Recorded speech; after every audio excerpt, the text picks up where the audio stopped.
você está trabalhando no lugar errado. E estou falando de algo mais profundo. Estou falando do campo onde você deposita sua energia vital todos os dias.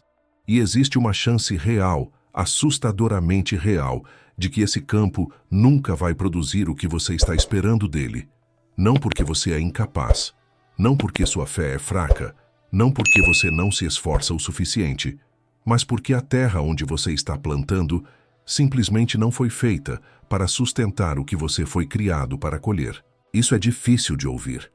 Eu sei, porque significa que parte do cansaço que você carrega não é fraqueza sua, é o resultado de anos regando o solo que não retribui, é o resultado de uma lealdade mal direcionada, lealdade ao campo em vez de lealdade ao propósito.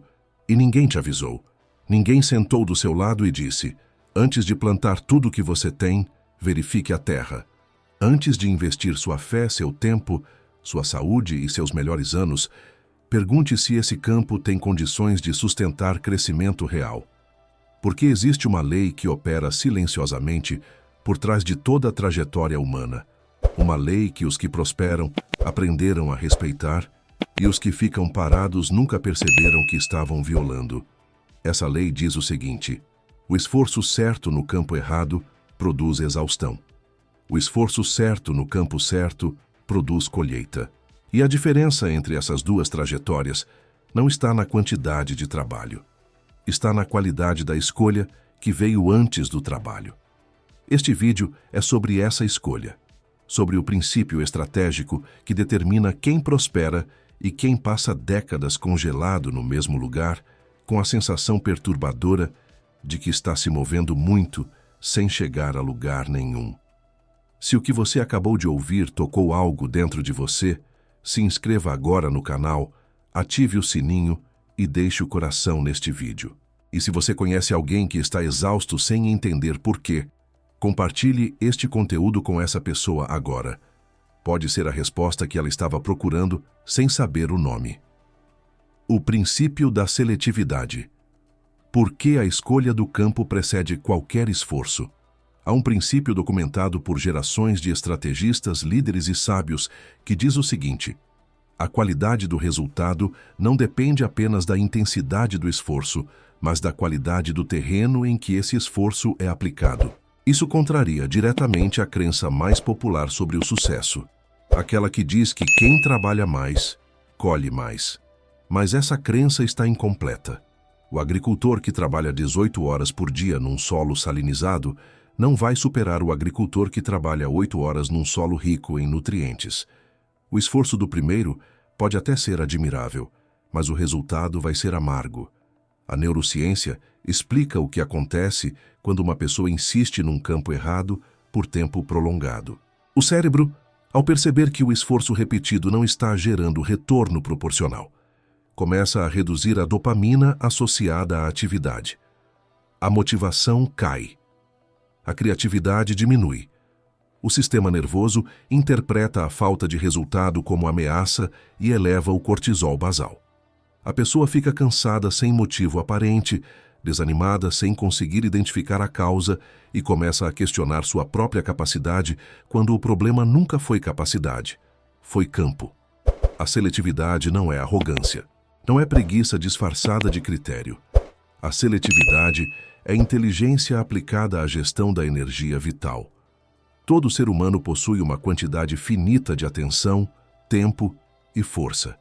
A questão não é se essa energia vai ser gasta, ela sempre vai ser. A questão é se ela vai ser gasta em campos que retribuem ou em campos que apenas consomem. Provérbios capítulo 13, versículo 20, diz que quem anda com sábios se tornará sábio, mas o companheiro dos insensatos será destruído. Isso não é só um ensinamento sobre amizades, é um ensinamento sobre campos.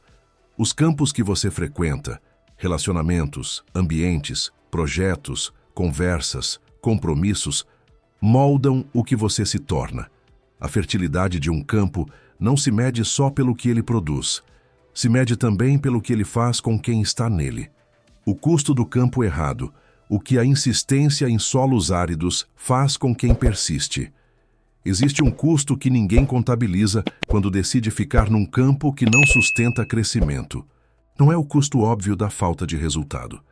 Esse custo todo mundo vê, pelo menos eventualmente. O custo que passa despercebido é o custo da erosão gradual de quem você é. Porque o campo em que você vive não é neutro. Ele não apenas recebe o que você deposita nele. Ele devolve algo de volta para você. E quando o campo é árido, o que ele devolve é seca. Fisiologicamente, o organismo humano responde ao ambiente de forma profunda e contínua. Pesquisadores da área de psiconeuroimunologia demonstram que ambientes cronicamente desfavoráveis, profissionais, relacionais ou sociais, alteram a expressão genética associada à resposta imune, ao sono, ao metabolismo e até à capacidade cognitiva. Não é exagero dizer que o campo errado literalmente muda a biologia de quem fica nele tempo demais. A inflamação sistêmica aumenta, a qualidade do sono piora, a capacidade de tomar decisões de alta qualidade diminui. A pessoa fica, ao longo do tempo, biologicamente diferente do que seria se estivesse num campo fértil. E além do custo fisiológico, existe o custo existencial. A sensação de que o tempo está passando e a vida não está avançando. Essa sensação não é abstrata, ela tem nome clínico. É a dissonância entre o que a pessoa acredita que pode se tornar e o que o ambiente está permitindo que ela seja. Quanto maior essa distância, maior o sofrimento psicológico. Quanto mais tempo alguém passa num campo que não sustenta quem ele é, mais intensa se torna a crise de identidade que vai inevitavelmente se instalar.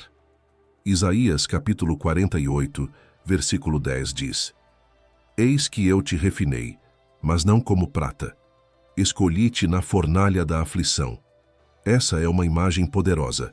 A fornalha é temporária, é processo. Mas o princípio aqui é que até a adversidade que refina tem propósito e tempo definido. O campo errado, por outro lado, não refina, apenas consome. A diferença está no propósito por trás da pressão e na direção em que ela aponta. Como identificar um campo fértil? Os sinais que antecipam um crescimento real. A maioria das pessoas não sabe identificar um campo fértil porque nunca aprendeu a linguagem que esses campos falam. Elas esperam que o campo fértil se revele pelos resultados imediatos, pelo conforto que proporciona ou pela aprovação de quem está ao redor. Mas campos férteis raramente chegam com essas garantias. Eles chegam com outras evidências mais sutis, mais profundas e infinitamente mais confiáveis. O primeiro sinal de um campo fértil é a presença de crescimento em quem já está nele. Não celebridade, não aparência de sucesso, não barulho, crescimento real e verificável. Quando você observa que as pessoas que habitam determinado ambiente, frequentam determinado círculo ou se dedicam a determinado projeto, estão genuinamente avançando em competência, caráter e resultado, isso é evidência de fertilidade.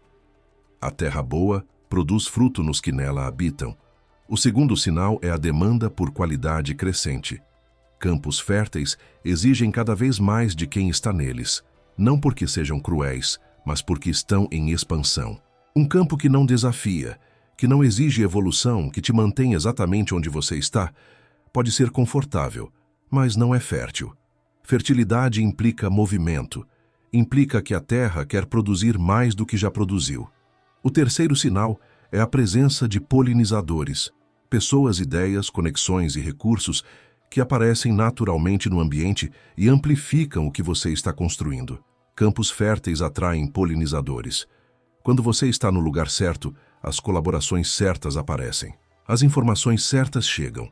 As oportunidades se apresentam numa frequência que não parece acidental porque não é acidental. É o resultado de estar num ecossistema que sustenta a vida. Salmo 1, versículos 2 e 3, pintam a imagem da pessoa que medita na lei do Senhor dia e noite. Ela será como árvore plantada junto a correntes de águas. A palavra plantada aqui é deliberada. A árvore não caiu ali por acidente. Ela foi colocada naquele lugar com intenção. E porque foi plantada no lugar certo, produz fruto no tempo certo. A armadilha do apego. Por que as pessoas permanecem em campos que não as sustentam? Se a lógica de escolher campos férteis é tão evidente, por que tanta gente passa anos e décadas em campos que sabidamente não as sustentam? A resposta está numa combinação de forças psicológicas que não são fraqueza moral. São mecanismos profundamente humanos que precisam ser reconhecidos para serem superados. O primeiro mecanismo é a falácia do custo irrecuperável. A ciência comportamental documenta extensamente esse fenômeno. Quanto mais uma pessoa investe em algo, tempo, energia, dinheiro, identidade, mais difícil se torna abandoná-lo, mesmo quando os dados mostram claramente que não há retorno, não porque a pessoa seja irracional, mas porque o cérebro interpreta o abandono como desperdício do que já foi colocado ali. A saída parece invalidar o investimento passado. Mas ficar não devolve o passado. Ficar apenas adiciona mais custo presente a um campo que já não produz. O segundo mecanismo é a identidade fundida ao campo. Quando uma pessoa permanece num ambiente por tempo suficiente, seja um emprego, um relacionamento, uma cidade, um círculo social, ela começa a se definir por esse pertencimento. Sair do campo significa, no nível psicológico mais profundo, uma ruptura de identidade. Significa responder à pergunta: quem sou eu fora daqui? Antes de ter certeza da resposta. E essa incerteza é aterrorizante o suficiente para manter pessoas presas em solos áridos por anos a fio. O terceiro mecanismo é a esperança sem critério. A esperança é uma das forças mais poderosas da experiência humana. Mas esperança sem discernimento não é virtude, é vulnerabilidade. Quando a esperança se transforma na crença de que o campo vai mudar sozinho, sem nenhuma evidência de que está mudando, ela se torna o próprio mecanismo de aprisionamento. Filipenses capítulo 4 ensina a ter paz em todo estado, mas essa paz não é passividade, é a serenidade de quem discerne com clareza e se move com sabedoria. A coragem estratégica. O que significa mover-se quando o campo já não sustenta? Existe uma diferença fundamental entre mudar por impulso e mover-se com discernimento estratégico. A mudança por impulso é reativa. Ela nasce da dor aguda, do cansaço acumulado ou da raiva do presente. Ela frequentemente troca um campo árido por outro campo árido, porque o critério de saída foi a fuga e não a visão. O movimento estratégico, por outro lado, nasce da leitura cuidadosa do campo atual, da identificação clara do campo seguinte e da preparação deliberada para a transição. O estrategista japonês Miyamoto Musashi desenvolveu ao longo de décadas uma filosofia de movimento que transcende o campo das artes marciais e atinge a dimensão da existência inteira. Ele ensinava que o guerreiro não abandona uma posição por cansaço, ele a abandona por estratégia. A posição deixada não é derrota, é avanço. A distinção entre recuar com sabedoria e fugir com medo é a distinção entre o estrategista e o impulsivo. No contexto prático da vida contemporânea, mover-se estrategicamente significa primeiro documentar o que o campo atual está ou não está produzindo, não com base em sentimentos, mas com base em evidências. Significa identificar com clareza quais são os critérios de fertilidade que o campo seguinte precisa atender. Significa construir pontes antes de queimar as anteriores, ter um plano de transição antes de uma declaração de abandono. E significa agir dentro de um prazo definido, porque a análise infinita é a anestesia preferida de quem tem medo de mover-se. Mateus capítulo 10, versículo 14. Registra Jesus instruindo seus discípulos: quando numa cidade ninguém os receber, nem ouvir suas palavras, ao sair sacudam o pó dos pés. Essa instrução é estratégica, não emocional. Não há amargura no gesto. Há clareza. Há leitura de campo. Há o reconhecimento de que nem todo o solo está pronto para receber toda a semente, e que a responsabilidade do semeador é discernir onde semear, não apenas semear em todo lugar e esperar o melhor. Campos férteis e a gestão do tempo biológico, o que a ciência revela sobre ambientes e longevidade. Há uma dimensão do princípio dos campos férteis, que raramente é discutida em conversas sobre desenvolvimento pessoal, mas que a medicina integrativa e a pesquisa em epigenética vêm documentando com consistência crescente. O campo em que você vive literalmente determina quanto tempo você vai viver e com que qualidade. O estudo de comunidades centenárias ao redor do mundo, as chamadas zonas azuis, pesquisadas por décadas por epidemiologistas e médicos, revela um padrão consistente que vai muito além de dieta e exercício. Essas comunidades compartilham ambientes relacionais e sociais caracterizados por propósito coletivo, pertencimento genuíno, demanda por contribuição e densidade de conexões significativas. Em outras palavras, elas habitam campos férteis. E esse campo fértil tem impacto mensurável nos marcadores biológicos de envelhecimento. Telômeros mais longos, inflamação sistêmica reduzida, atividade imune mais robusta e níveis hormonais consistentes com organismos biologicamente mais jovens do que a idade cronológica indicaria. O nervo vago, principal via de comunicação entre cérebro e órgãos internos, responde diretamente à qualidade do ambiente relacional. Em campos de pertencimento, de segurança e de crescimento compartilhado, o tônus vagal se eleva. A variabilidade da frequência cardíaca melhora. A digestão se regula. O sistema imune opera em modo de construção em vez de modo de defesa. O organismo inteiro funciona de forma diferente, porque o campo em que está inserido envia sinais diferentes ao sistema nervoso central. Isso significa que a escolha de campos férteis não é só estratégia de prosperidade financeira ou profissional. É estratégia de saúde.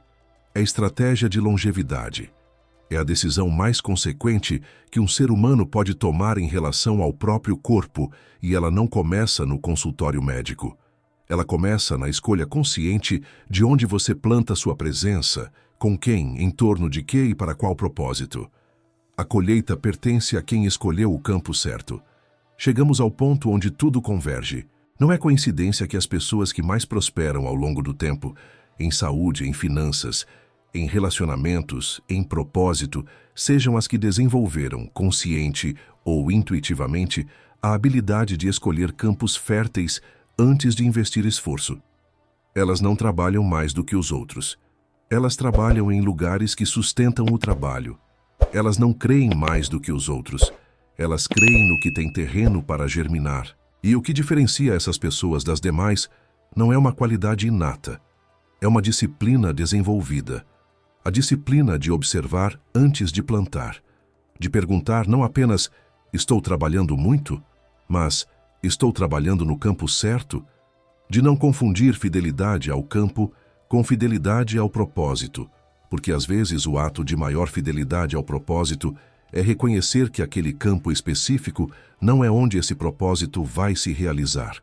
Gálatas, capítulo 6, versículo 7 diz: Não vos enganeis, Deus não pode ser zombado, porque aquilo que o homem semear, isso também ceifará.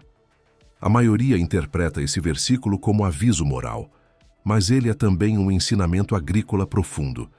Você colhe o que semeia, e semeia onde planta, e planta onde escolhe estar.